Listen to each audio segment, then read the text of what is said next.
what? They got to go past you, whether it's clients, the coach, or other people in that area. They got to go past your little area. So if they see some art, they see a book. Oh, you do art. You must be an artist. Oh, you write books. You already wrote you a book, huh? So when you come in, you have to make sure that not only are you investing in them, but you spending the time to make sure that you prepared, because you coming of service and you need this information that they're going to give you. And if you ain't got the money, you use your tools, your skill, your ability, and your talent. Because at the end of the day, it's always going to be people with more money. When I went to when I wanted this guy to coach me and I went to his boot camp, $30,000 coaching program, it was people all upstate, getting up. But guess what? I went the second year, and the same people who spent the $30,000 is there again because they didn't implement anything. So when you coming in from a sense of service, you coming in humble and you hungry, and they see you hungry. Oh, okay, this person wanted, so I'm going to pour into them because I expect greatness from them, and then it's a win-win situation. 4, be consistent with your follow-ups. Write this down. The money is in the follow-ups. The money is in the follow-ups. You talking about entrepreneurship. You talking about growing your business. You talking about being a leader. It's the follow-up. Most business people don't follow up. They set up a meeting. They ain't got no email. First thing, when y'all sign up on that list, y'all get an email. I'm following up. Hey, how was the conference? What did you think? I'm sending you a survey. What do you think about the conference? I'm keeping you in the flow. And the money is in the follow-up. You can't, people going to call you and ask you to do something. And, you know, you get a lot of that, people just be talking kind of thing. Oh, yeah, let's set up a meeting next week, or give me a call on Tuesday. I do it because I know the average person ain't. One of my great mentors taught me that. The money is in the follow-up. Man, you got to follow up. You can't just send an email or send a letter and we want somebody to mentor you, and then you don't do the follow-up, or then you cop out. They never did call me back, man. They never called me back. These people busy. The money is in the follow-up. Take some time calling or reaching out to the potential mentor. The key is not to just check in to see if they received the letter you sent. This step can be done via email if you choose. The money is in the follow-up. Most successful people, we on page 40, right? Most successful people don't mind sharing the principles of success. The key is to be respectful. The worst thing you can do is ask for funding for your dream. Most people think that all they need is to meet X person, and they will give them the fund for their business or idea. How many times have you heard somebody, if I just met Oprah Winfrey, if I meet Oprah Winfrey, I'm going to tell her I got this idea for this community center, and we're going to put it in the heart of Chicago. And if I meet Tyler Perry tomorrow, I got this movie idea that I'm going to pitch to him. Come on, that ain't the way it works. That's one of the most easiest ways you can turn off somebody. You know, like I was telling you about the lady, asking with your hand, you know what I'm saying, out, instead of being a service. So we had... Most people think that all they have to do is meet X person, and they will get them to fund their business or idea. They are not looking for a fish. You are looking how to get taught fishing, or how to get taught to fish. Like we talked about that fishing analogy. Never go to a successful person and ask for money or a business loan. This is the number one turnoff. You have to remember that they receive hundreds of letters from people asking them for money. What makes you different? That stay away from energy drainers. Protect your business, your vision, your idea from people who are energy takers. Those are those people who I just want to pick your brain. And you have to be able to make sure that when you come in and you dealing with, we talking about this mentorship, focus in on what makes you different. It's a whole lot of people that can pay. What do you bring to the table that's different? Because at the end of the day, if your vision and your idea don't go along with your mentor's vision and idea, y'all ain't going to be able to work together. Great mentors are people that live by example in all parts of their life. We all have coaches and mentors. These are people that we can call upon for support and counsel. My first mentor was my father and mother. They've always inspired me to be great and do my best. A mentor can be a family member or maybe a teacher. In my case, I was inspired by many mentors growing up, and even to this day, I call upon some of my lifelong mentors for guidance and advice. Through my success, I have been on a quest for knowledge and have always been a person that always shares knowledge with people who can use it. I call it the aha moment. You know, I work with a lot of young people. I'm looking at y'all faces while y'all here. I'm looking for that aha moment. Man, I came all the way here to Cape Girardeau and I got my aha moment. Your aha moment is so important. Me and Devon went to a couple conferences, and I remember talking to this gentleman from Canada. Suit and tie guy. We out in the lobby. I said, how long you gonna be here for the conference? He said, not even a full day, a couple hours. I said, you flew all the way from Canada to be at a conference for a couple hours? He said, yeah. I said, why? He said, I just need one good idea. One aha moment. That one aha moment can be one of those things that can take your business, your idea to the next level. So when you're asking yourself, should I invest in myself and go travel and go to conferences and learn from mentors and invest in books and self-help, information and different things like that? What you got to understand is that sometimes a lot of this stuff is stuff that you already know.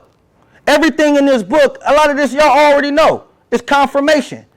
But it's going to be some things that you thought that you was going to come to this conference and learn. And that's that aha moment. And that little small one thing makes it all worth it.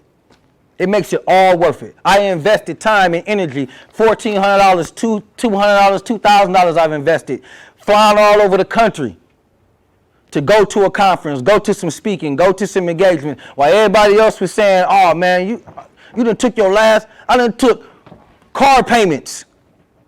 Mortgage payments, invested that money to flip that money. That's what we're going to talk about that a little bit in business. So what we're going to do now is, how our time looking? 5 to noon.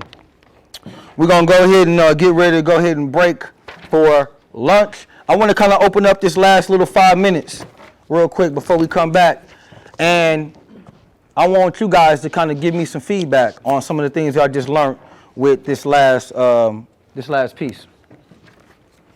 So, ladies in the front first, what was your aha moment on this last little piece I just got done talking about?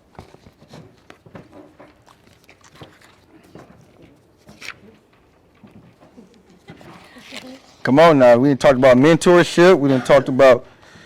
Just a follow up, because I said that's what I wanted to do next week is definitely take some time and not just follow up with clients, but follow up with actually organizing which step am I going to take, because I am about to just go back into a nursing job and maybe in January start my nursing classes again. So just sitting down, taking these last 3 months and preparing. So this week I'm going to say, okay, do the nursing job. I already got my schedule worked out every other weekend I'm going to work. Mm-hmm. And then with my hair, I got some stuff coming up in October and just blending my schedule together and actually putting it on my calendar. I got a lot of it wrote down. Right. And sticking to it and just getting it out for the rest of the year. So exactly. I'm not even going to focus on trying to, start school until January.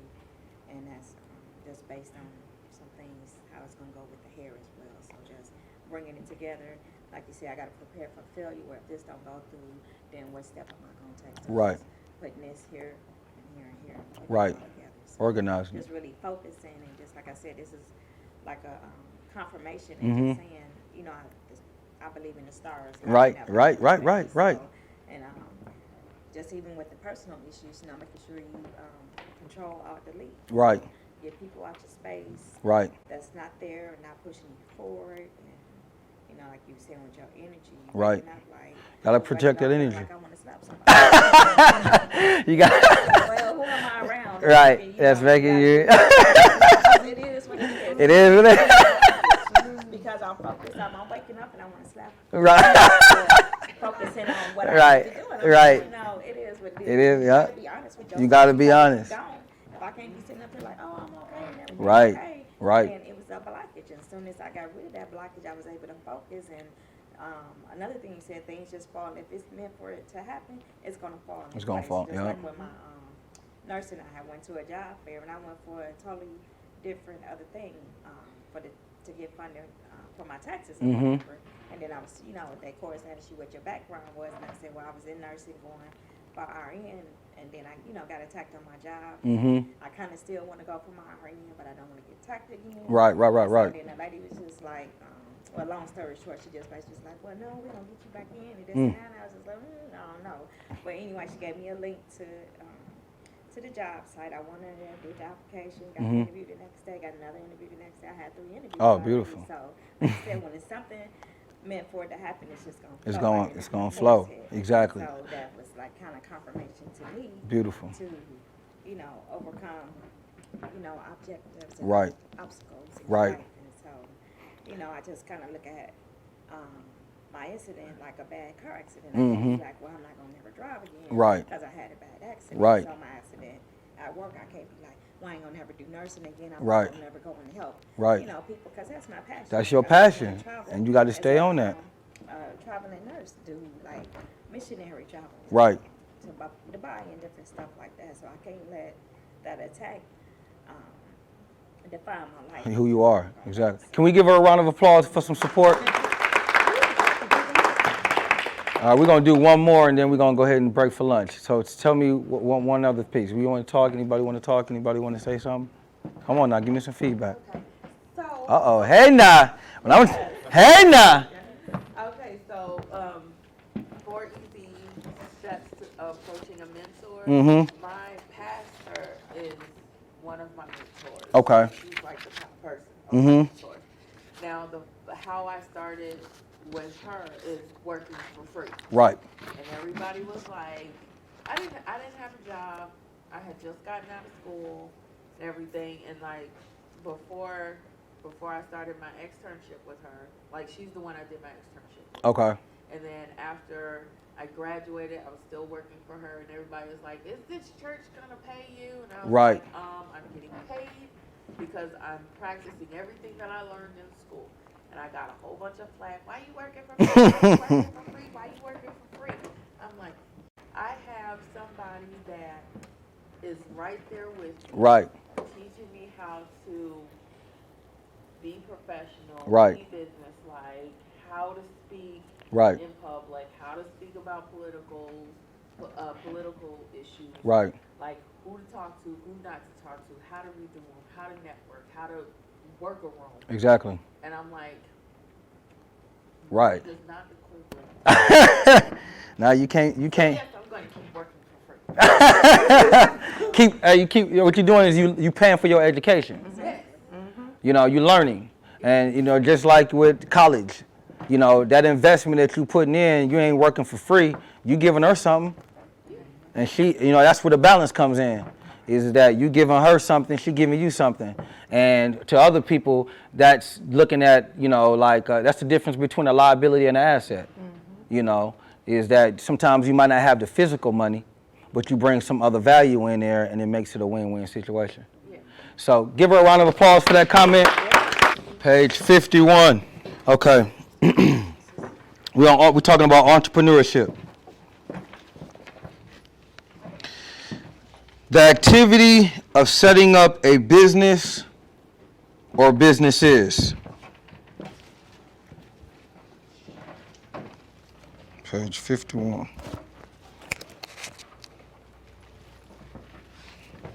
Make sure I'm on. Perfect. Okay.